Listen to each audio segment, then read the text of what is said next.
podmienky registrácie zariadení, na ktoré bude možné získať podporu z projektu Zelená domácnostiam. Zmeny sa týkajú registrácie kotlov na biomasu a limitov napätia. Vytvorenie zoznamu podľa agentúry zásadne zníži administratívnu záťaž a urýchli proces posudzovania žiadostí. Juhoukrajinské mesto Cherson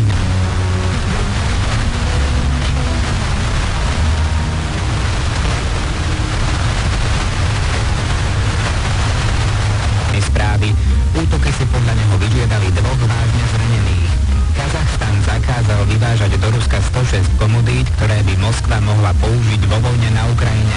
Kazašský prezident ešte v septembri prislúbil, že jeho krajina bude dodržiavať medzinárodné sankcie. Vyjadril sa tak v súvislosti s podozreniami, že Kazachstan stále Moskve dodáva tovary využiteľné pre vedenie vojny na Ukrajine. Medzi 203 osobami, ktoré